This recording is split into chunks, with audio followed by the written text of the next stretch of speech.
आपण पाहतो आहोत, मातोश्रीवर धडकलेले आहेत मराठा आंदोलक। आपल्याला माहिती आहे काल काही मराठा समाज बांधव भेटायला आलेले होते। त्या मराठा आंदोलकांची उद्धव ठाकरेंना भेटण्याची इच्छा होती, मात्र ही भेट होऊ शकलेली नव्हती।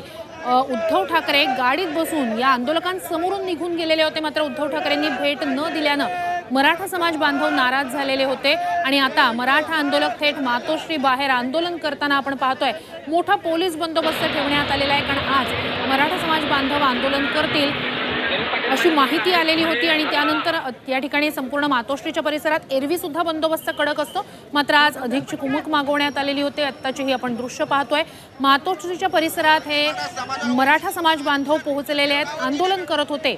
मराठा आंदोलक मातोश्री बाहेर जोरदार घोषणाबाजी करतायत। उद्धव ठाकरेंनी मराठा आरक्षणाबाबत भूमिका स्पष्ट करावी अशी मागणी मराठा समाज बांधवांची होती, त्यासाठी काल ते मातोश्रीवर गेलेले होते। उद्धव ठाकरेंची भेट घेण्यासाठी म्हणून ते पोहोचलेले होते, मात्र भेट होऊ न शकल्यानं नाराज झालेले होते।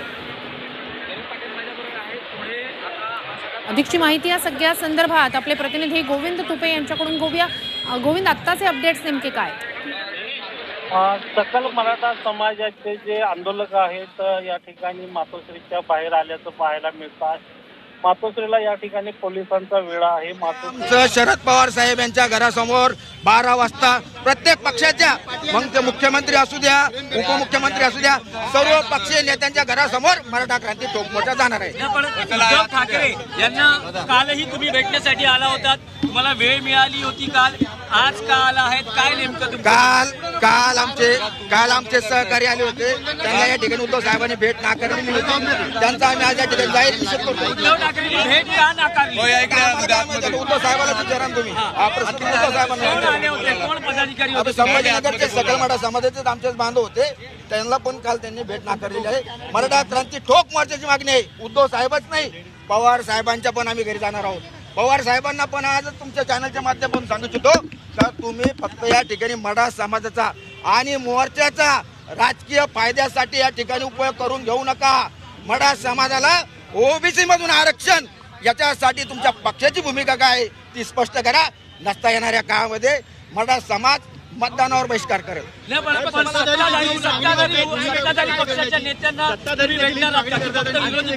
आताच मी सांगितलं काय, मुख्यमंत्री उपमुख्यमंत्री यांच्या पण घरावर आम्ही जाणार, इथून सुरुवात आहे। मुख्यमंत्र्यांनी सर्व पक्षीय बैठक लावली होती, त्या सर्व पक्षीय बैठकीला हे विरोधी पक्षातलं एकही नेता आला नाही, त्यामुळं मराठा क्रांती ठोक मोर्चांचा जाहीर निषेध करतो आणि लवकर सर्व पक्षीय बैठक लावून मराठा समाजाला ओबीसी मधून आरक्षण द्यावं ही आमची विनंती। चला दादा, चला तिकडे आतमध्ये या दादा।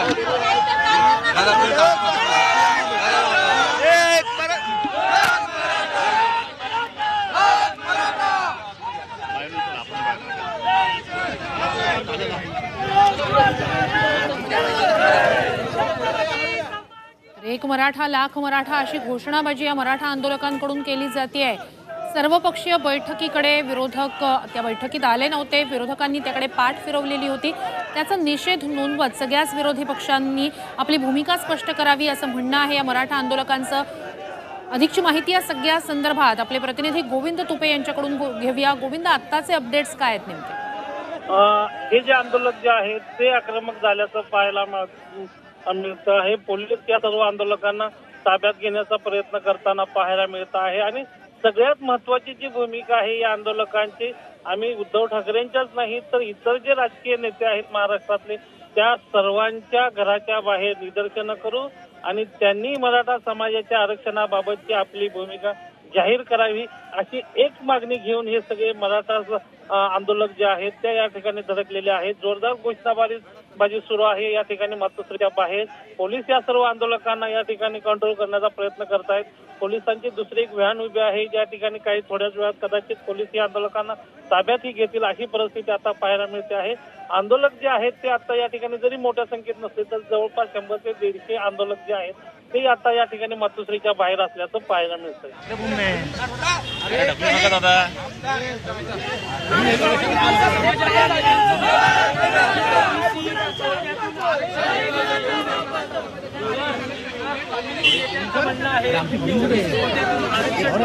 स्वतंत्र आरक्षण आम्ही पाकिस्तानहून अरे आम्ही पण महाराष्ट्रातलं जाऊ ना, या भूमीमध्ये जन्म घेतला ना आम्ही. ओबीसी बांधव मी टिकटॅक करतो ना. मराठा समाजाला या ठिकाणी टिकणारा आरक्षण ओबीसी मध्ये पण वेळोवेळी मुख्यमंत्री उपमुख्यमंत्री असं म्हणतात की आरक्षण माणूस बसणार आहे. ओबीसी आरक्षणाला क्रांती ठोक मोर्चाच्या वतीनं जर उद्धव साहेबांनी जर आमची भेट नाकारली तर या ठिकाणी आम्ही ठिय्या आंदोलन या ठिकाणी सुरुवात काल करतो. देखील मराठा कार्यकर्ते आले होते, त्यांची देखील भेट झाली नाही. आज काय सांगा? अहो ते तर सगळ्यात मोठी शोकांतिका आहे ना. म्हणजे मतदानाच्या वेळेस बरं का हे आमच्या दारामध्ये येतात आणि आज आम्हाला आज तुम्ही बघा 350 मराठा बांधवांनी आत्महत्या केल्या आहे. 350 मराठा बांधवांनी आज मराठवाड्यात येऊन बघा तुम्ही कितीतरी मराठा बांधवांवर गुन्हे दाखल आहे या मराठा आरक्षणासाठी. आत्महत्या करू राहिला आज महाराष्ट्रातला मराठा तरुण आणि हे मस्तपैकी इकडे एसी मध्ये बसतात. त्याच्यामुळं उद्धव साहेबच नाही, शरद पवार साहेब असू द्या, मुख्यमंत्री असू द्या, दोन्ही उपमुख्यमंत्री असू द्या, या सगळ्यांनी तात्काळ मराठा समाजाला ओबीसी मधून आरक्षण भेटावं म्हणून जाहीर करावं, सर्वपक्षीय बैठक लावा. कारण आज तुम्ही बघताय महाराष्ट्रातला मराठा आज रस्त्यावर उतरतोय आणि सगळेचे सगळे या मराठा आंदोलनाचा राजकीय फायद्यासाठी याचा उपयोग करून घेत आहे. ओबीसी नेते मात्र म्हणतात की मराठा समाजाला ओबीसी मधून आरक्षण देणं अशक्य आहे आणि त्यासाठी त्यांची आंदोलन देखील सुरू आहेत. अहो कोणते ओबीसी नेते वोटावर मोजणारे ज्यांचं इलेक्शन मध्ये डिपॉझिट जप्त झालेले असे ओबीसी नेत्यांबद्दल बोलताय का तुम्ही? अरे महाराष्ट्रातला ओबीसी समाज आजही मराठा समाजाच्या बाजूने या ठिकाणी खंबीरपणे उभा आहे.